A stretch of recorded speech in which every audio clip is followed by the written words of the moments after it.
Bom dia, irmãos, irmãs. Estamos aqui mais uma vez nessa etapa de nossas vidas, percebendo o tempo que estamos vivenciando e todos nós, de uma forma ou de outra, estamos experimentando novas experiências que estavam em nós, perto de nós e sobre nós, que tiveram uma ampliação para o nosso crescimento. Sabemos que cada um está tendo as suas dificuldades, mas graças a Deus a gente tem o suporte divino, as orientações espirituais, que são para todos nós um bálsamo salutar. E assim, nessa manhã, para iniciarmos a nossa reunião doutrinária dominical, vamos fechar os nossos olhos, vamos respirar, agradecer a Deus por essa oportunidade.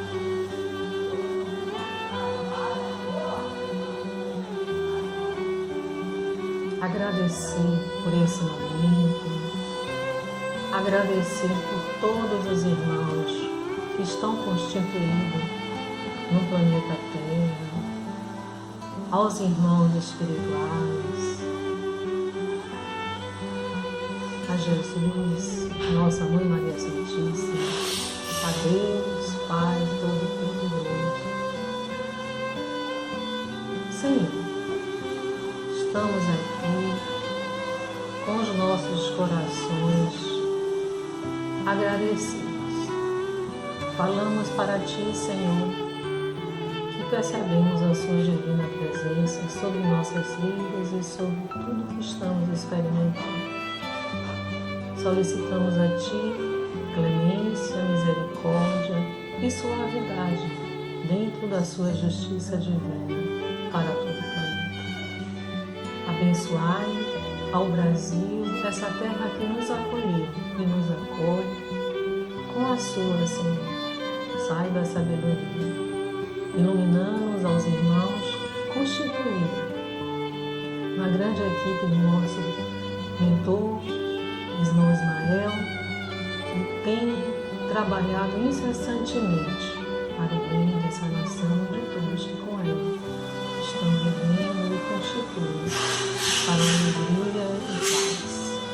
Derrama sobre todos, Senhor, indistintamente, seu bálsamo salutar. Que possamos sentir o seu perfume sobre nós, em nós e sobre todos. E assim, agradecemos por essa oportunidade, por todas as orientações e abrimos os nossos trabalhos desta manhã, voltado para a doutrinária, agora com o nosso irmão Leonardo. Que a paz de Deus esteja conosco, agora e todo sempre. Que assim seja.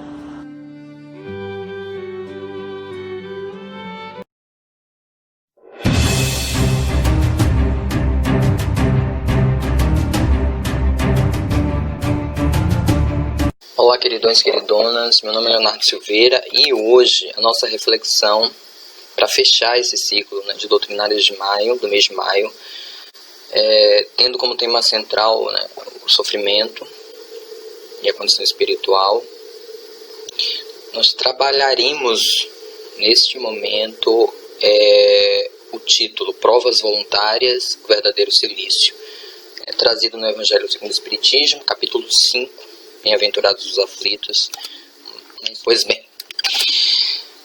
cilício é um termo que tem sua origem no latim, silicinus e silicium, que estava sempre associado a um tipo de tecido grosseiro, uma espécie de túnica ou um cinto, um cordão feito de crina, de material áspero, como por exemplo também um pelo de cabra, enfim, sempre associado a uma veste áspera, né, grosseira, que produz algum nível de desconforto, e também muito associado à pobreza, que é digamos assim, um elemento muito recorrido como símbolo de sofrimento, né, de dor. E com o passar do tempo, né, o silício, né, enquanto instrumento ou enquanto vestimenta, ele começa a ganhar um sentido simbólico mais amplo e ser associado a experiências que podem promover um crescimento espiritual.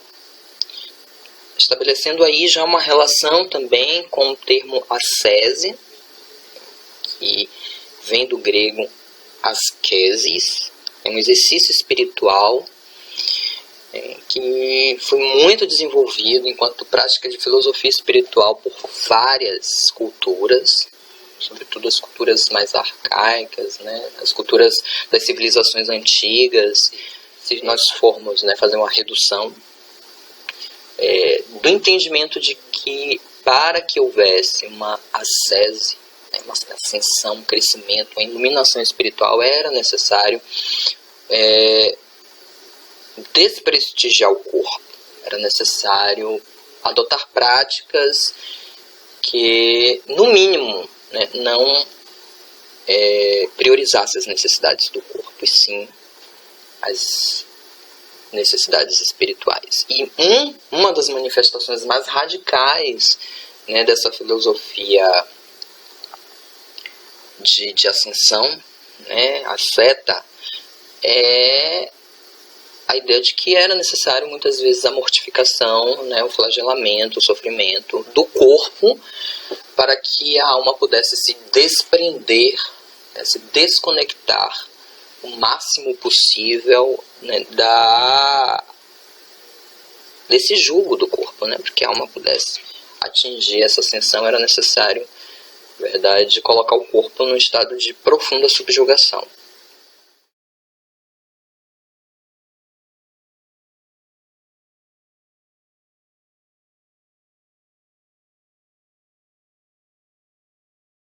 É lícito ao homem abrandar suas próprias provas? Essa é a primeira questão que é colocada, né, no artigo.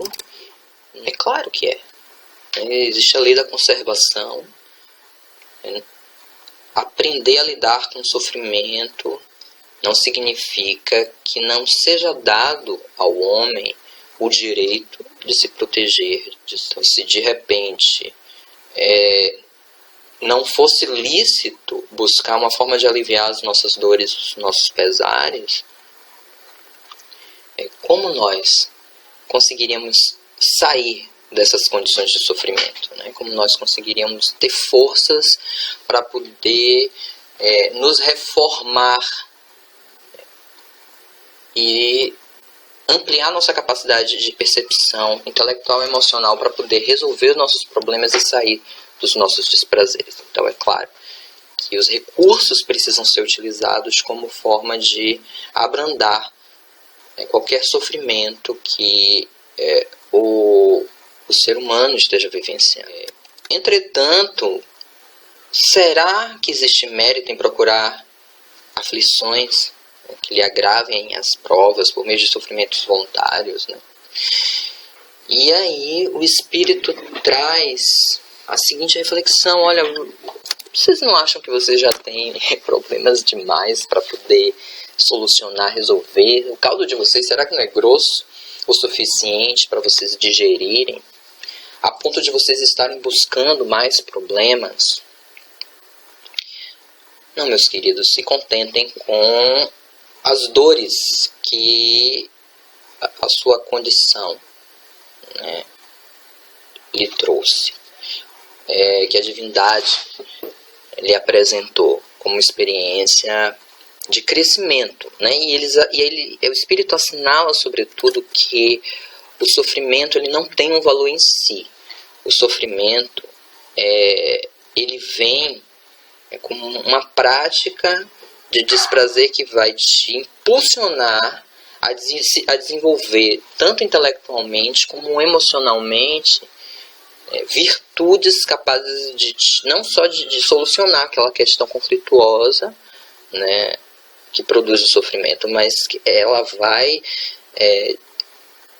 incorporar-se ao seu funcionamento espiritual, lhe tornando um espírito melhor. Inclusive, lhe facultando uma aproximação maior com a divindade. À medida que você muda a natureza do seu funcionamento, você consegue aproximar-se mais da natureza da divindade. Não faz sentido você, dentro dessa perspectiva, enfraquecer o corpo com privações e macerações que por si mesmas não trarão o desenvolvimento dessas virtudes. Pelo contrário, você vai exaurir o corpo, que é um instrumento evolutivo necessário para a nossa condição espiritual, né, para a nossa faixa vibratória espiritual. A gente ainda precisa da experiência encarnada, porque, no mínimo, ela nos blinda das lembranças de muitos traumas vividos nas outras vidas, nos facultando a possibilidade de uma reescrita, né, mais limpa, menos entravada. E olha que às vezes é difícil, né, você, mesmo inconscientemente, superar esses atavismos, né, essas condutas que temos tão enraizadas, né, em nossa alma, mesmo sem lembrar de todos os delitos que cometemos ao longo das outras existências contra a lei divina. Então é isso. Na verdade, o corpo ele precisa ser preservado para que haja recursos e forças para se empreender um outro tipo de reforma. Não é o corpo quem precisa de reforma espiritual. O corpo ele vem como meio que faculte essa reforma, né? Que potencialize essa reforma a partir das nossas características espirituais. Então não faz sentido enfraquecer o corpo, porque isso faz com que o espírito perca força para realizar sua missão enquanto encarnado na Terra. Já é muito diverso o que acontece quando o homem impõe a si próprio um sofrimento para o alívio do seu próximo. Se suportardes o frio e a fome para aquecer e alimentar alguém que precise ser aquecido e alimentado, e se o vosso corpo disso se ressente, fazer um sacrifício que Deus abençoa.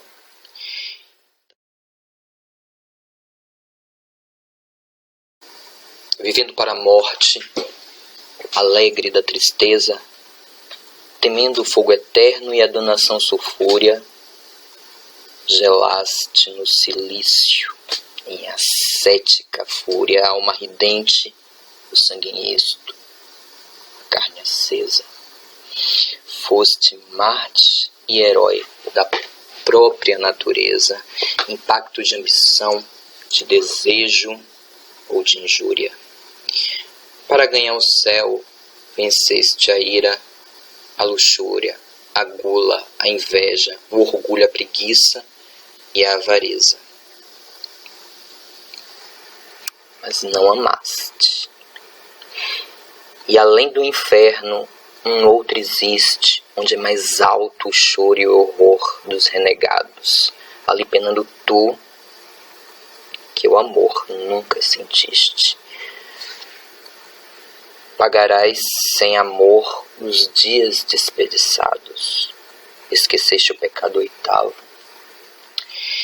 Então, de que adianta eu mortificar o meu corpo se eu continuo intransigente, egoísta, desrespeitoso, agredindo as pessoas, intolerante com qualquer tipo de diversidade de formas, de pensamentos, diversidade de modos de relacionar-se.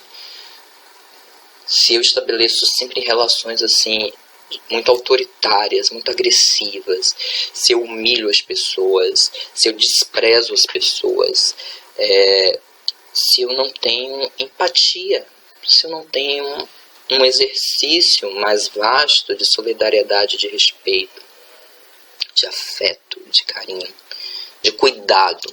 Isso não quer dizer que você vá permitir tudo e qualquer coisa que venha do outro. Isso não quer dizer que você tenha que tolerar no sentido de acatar qualquer tipo de desrespeito do outro. Mas é um exercício de espiritualidade, né? Uma ascese dentro dessa perspectiva espiritual que o Espiritismo traz. Ela não se dará tão simplesmente por você fazer o corpo perecer de fome, de frio, né? De macerações físicas, nem mesmo de abstinência sexual, ou você se negar a comer coisas que tenham um paladar, né, muito excitante, né? Tudo isso, todos esses possíveis excessos que a condição de prazer nos traz,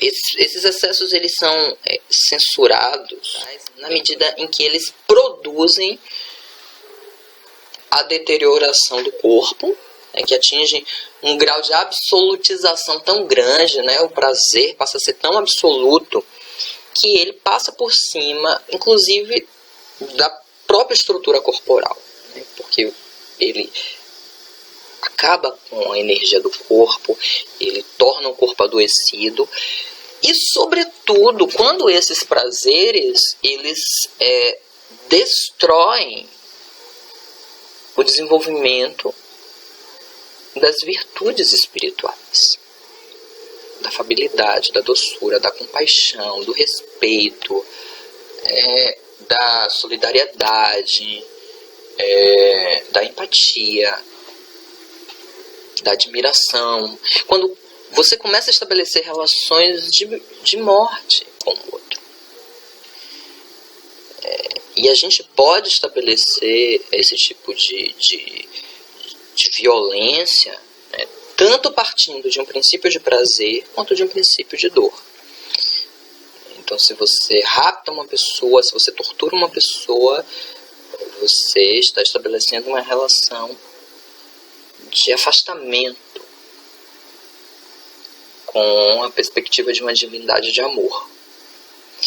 Se você se apega excessivamente ao sexo, à autoestima, aos alimentos, ao conforto, né, à estima social, se tudo isso tem um valor excessivo para você, a ponto de você abrir mão das suas relações, de você passar por cima das pessoas, né, de você estabelecer uma relação de indiferença, no mínimo de indiferença, quando não de agressão com as pessoas, então esses prazeres, e consigo mesmo, e com seu próprio corpo, e com sua própria condição de ser, esses prazeres são silícios desnecessários, centrando o seu gozo no sofrimento e não na conectividade com a divindade. Então, quando você pensa em espíritos que atingiram altos níveis de conexão com a divindade, esse êxtase, ele se dá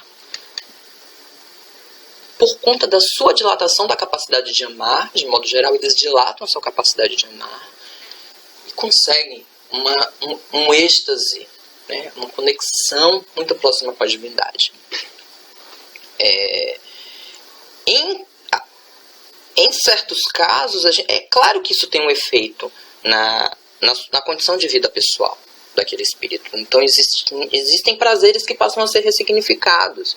Então, você tem espíritos que vêm com essa conexão assim muito dilatada, eles não têm as mesmas necessidades que nós que estamos numa estrutura mediana. Então, inclusive, é por isso que eles têm as missões mais difíceis, né? As que vão exigir uma robustez emocional maior, porque eles estão se nutrindo muito mais diretamente da divindade, por conta da sua alta capacidade de conexão. É claro que vão ser espíritos que não vão ter, né, o mesmo paladar que a gente, que não vai ter a mesma necessidade. A energia sexual, inclusive, canalizada. A energia, o Kundalini, a energia, essa energia primitiva de criação, que é poderosa e que é criativa, né? E ela é canalizada de outra forma. Então é claro que existem práticas que são comuns para o homem mediano que deixarão de ser para um espírito que consegue uma conexão com a divindade. Então é óbvio que esses espíritos não têm tanta necessidade de se sentirem legitimados pelo outro. São espíritos que não têm tanta necessidade do alimento, não é um alimento como o nosso, né? Eles têm uma estrutura perispiritual muito mais sutil, não precisa de pouca energia material para dar conta do corpo físico deles. São espíritos que são muito laboriosos em prol do outro. É claro que os critérios de bem viver e de conforto, eles sofrem alteração. A gente também não pode, já fazendo aqui mais uma vez esse exercício de relativização das experiências, não absolutizando as experiências, achar que todos precisam viver exatamente da mesma forma, né, para estarem bem. Então, assim, da mesma forma em que eu tenho as minhas necessidades ainda materiais, existem espíritos que não têm mais as mesmas, uns têm mais, outros têm menos, uns têm muito menos, uns não têm nenhuma necessidade, né? Eu não posso também tomar todo mundo a partir da minha condição, o que não quer dizer que a minha condição não tenha nenhum valor. Mas apesar da minha condição, apesar de eu ainda ter necessidades materiais, psicomateriais, eu já não teria a condição de ir relativizando, né? Então, assim, eu gosto do conforto, mas será que em nome desse conforto eu preciso adormecer o meu exercício de dilatação da minha condição espiritual? Eu gosto de sexo, mas eu não posso desenvolver uma experiência sexual que não seja devastadora, uma experiência sexual que não desequilibre meu corpo, que não desequilibre o corpo do outro, que não produza no outro expectativas que eu não posso cumprir, né? Que eu não seduza o outro e depois abandone, estabelecendo relações muito genitalizadas, ou relações onde o emocional do outro não conta, porque o que importa é a minha satisfação de conquista sexual. Então, assim, você vai depurando os processos, as necessidades, as relações. E o silício voluntário, ele passa a ter valor dentro dessa perspectiva espiritual que a gente está trabalhando, quando ele propicia que os espíritos se reencontrem, se reaproximem, né? Estabeleçam conexões de amor entre si, de cuidado, de respeito, de acolhimento, né, entre si. É por isso que o Espírito nos traz que, se em decorrência desse sacrifício você está aliviando o próximo, se você está suportando níveis de frio e fome, né, para alimentar alguém que precisa, para aquecer alguém que precisa, ou seja, se você está estabelecendo uma relação de doação amorosa com o outro, porque às vezes, para você trazer o benefício para o outro, você precisa se aproximar de circunstâncias de desprazer. Então, você pense assim, que para cuidar de um filho doente durante a madrugada, você precisa abrir mão do seu sono, né? Você precisa estar mais alerta, você tem que estar atento aos horários do remédio, né? Se você quer, por exemplo, acolher o sofrimento, a angústia de uma pessoa com a sua escutatória, você vai se aproximar do desprazer do outro, né? Você vai se aproximar da sombra do outro, você vai entrar em contato com a sombra do outro. Isso produz também um certo nível de desprazer. Mas é um nível de desprazer que propiciará o surgimento ou o fortalecimento de um vínculo de amor. Então, é o silício agradável aos olhos de Deus. Não só porque você está beneficiando o outro, você está dando um cobertor para outro se aquecer, um alimento para outro se alimentar, né? O ouvido para o outro, desabafar suas angústias, mas porque você está estabelecendo uma relação de amor, né? De respeito. Você também está vivenciando aquela máxima, né, divina de fazer o outro o que você gostaria que o outro fizesse com você.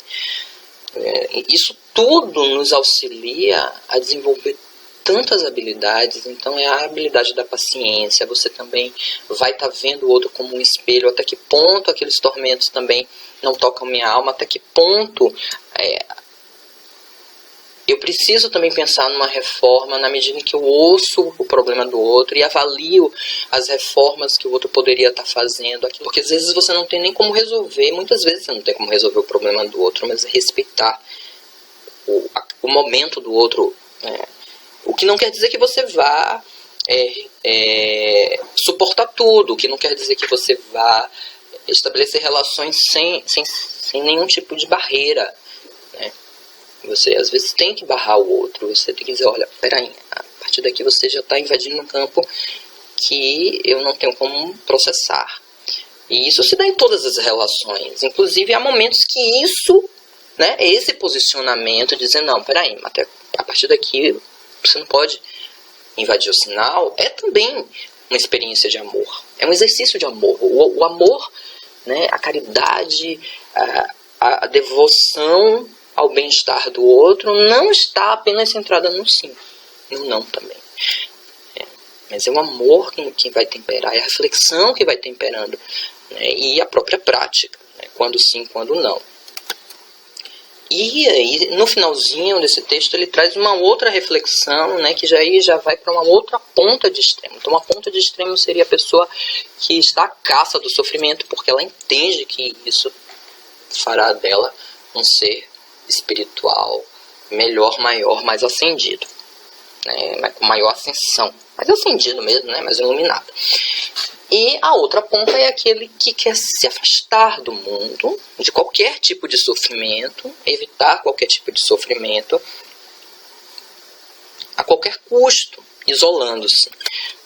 E o Espírito faz essas duas comparações, né? Então, assim, de que adianta você mortificar seu corpo em busca de sofrimento se você não está trabalhando o que de fato precisa ser trabalhado, que são as imperfeições da alma. Então, vá trabalhar isso. Não perca seu tempo mortificando seu corpo, porque isso não lhe trará as virtudes necessárias para se aproximar de Deus. Por outro lado, fugir, né, de forma também radical e de forma também absoluta dos sofrimentos, de qualquer tipo de contato com o sofrimento seu ou do próximo, também é uma forma de se eximir, né, das experiências que poderão lhe fazer edificar no teu espírito as potencialidades, as virtudes necessárias para que essa ascensão possa existir, que esta reconexão possa existir. E aí a gente recorre, né, ao ponto que Buda chegou, né, porque Buda, quando ele começa a perceber o sofrimento, né, em torno de si, né, quando ele sai psiquicamente da sua torre dourada, que ele começa a perceber que existe envelhecimento, que existe morte, que existe fome, ou seja, que existe dor e sofrimento, ele começa o seu caminho, né, de autoiluminação e tentando se afastar de todas essas experiências de prazer, né, que pudessem entorpecer os seus propósitos espirituais. Só que ele vai para uma dimensão muito radical, a ponto de não conseguir manter o corpo saudável, né? E adoece terrivelmente, até que ele é acolhido, né, pelos amigos, né, pelos seguidores dele, é tratado, é cuidado. E é aí que ele percebe que o caminho da iluminação pessoal, espiritual, é o caminho do meio, é o caminho do equilíbrio, é o caminho da justeza. O caminho da autoiluminação é como um instrumento, né? Se a corda ela está muito frouxa, ela não produz som, ela não toca. Mas se ela está muito rente, ela parte. Esse é o caminho do meio. Esse é o horizonte que ilumina as condições humanas para se lidar com as provações da vida de uma forma saudável. Esse é o caminho do equilíbrio. Equilibrar os recursos que a gente tem ao nosso redor, de prazer e de desprazer, para produzir luminosidades.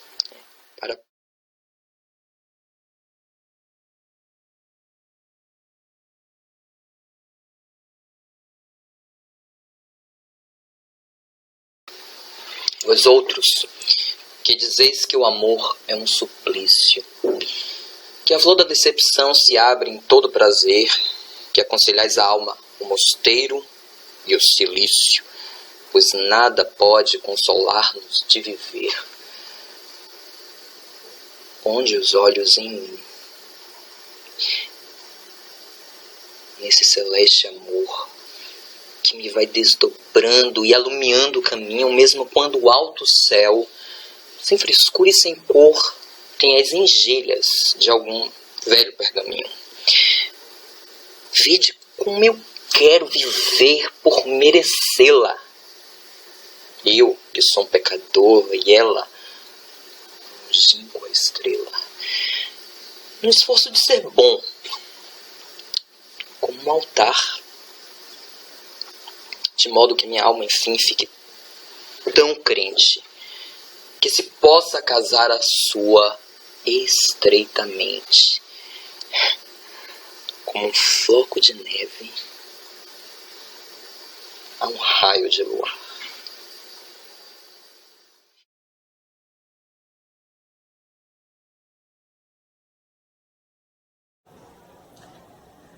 Agora, depois de ouvirmos a doutrinária, vamos sentar de forma comodamente e passamos para o atendimento espiritual.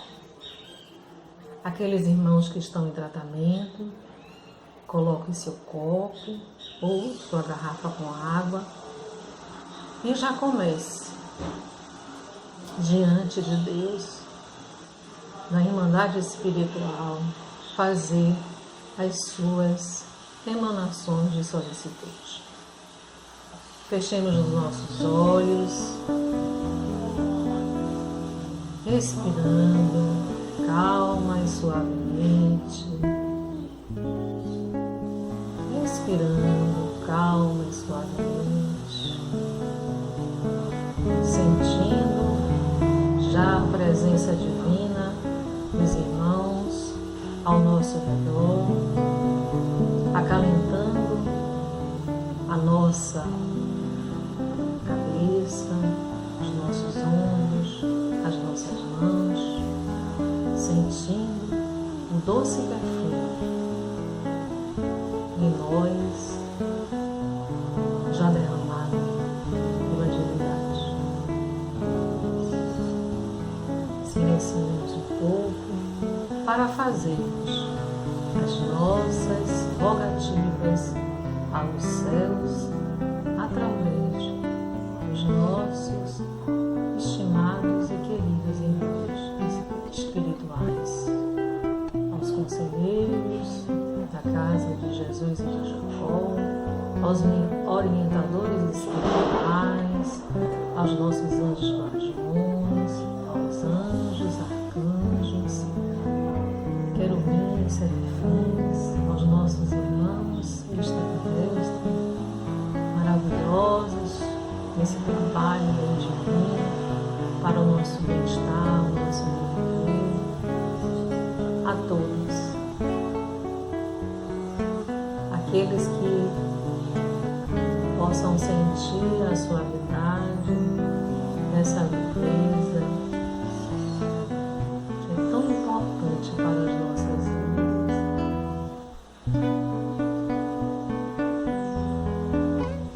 E assim, Deus nosso Pai, agradecemos mais uma vez por essa oportunidade.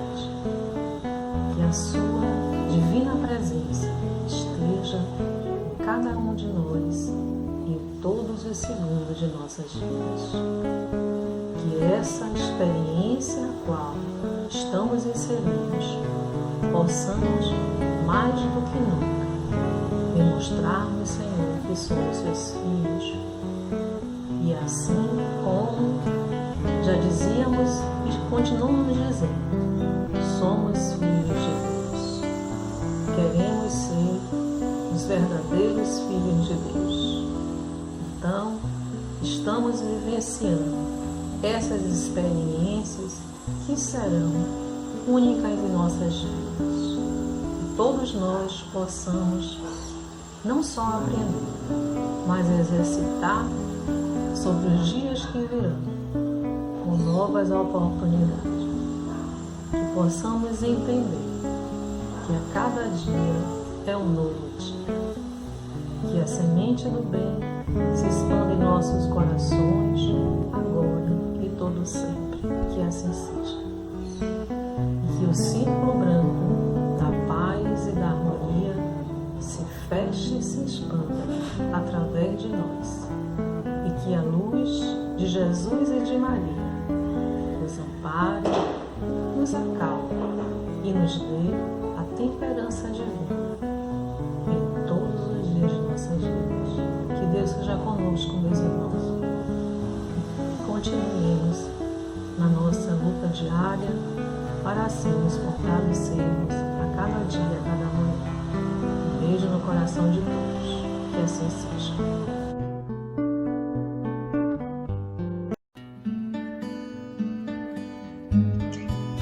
A paz invadiu meu coração, de repente me encheu de paz, como se o vento de um tufão arrancasse meus pés do chão,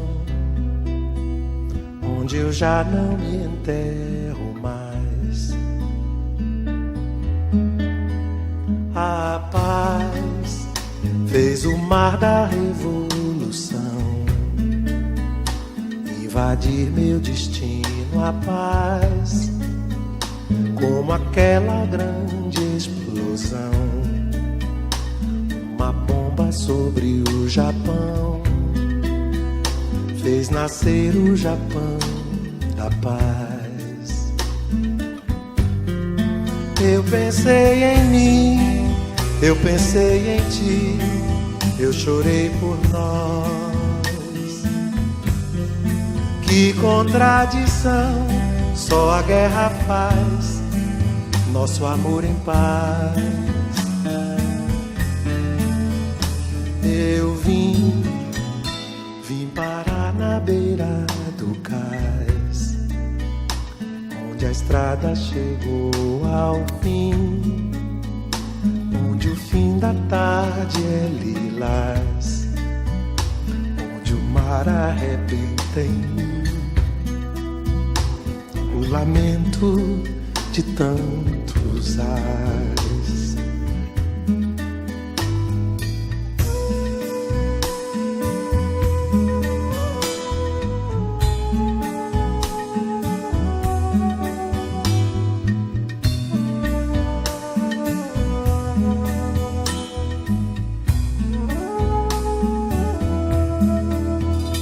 A paz invadiu o meu coração, de repente me encheu de paz, como se o vento de um tufão arrancasse meus pés do chão, onde eu já não me enterro mais. A paz fez o mar da revolução invadir meu destino. A paz, como aquela grande explosão, uma bomba sobre o Japão, fez nascer o Japão da paz. Eu pensei em mim, eu pensei em ti, eu chorei por nós. Que contradição, só a guerra faz nosso amor em paz. Eu vim parar na beira do cais, onde a estrada chegou ao fim, onde o fim da tarde é lilás, onde o mar arrebenta em mim o lamento de tantos ais.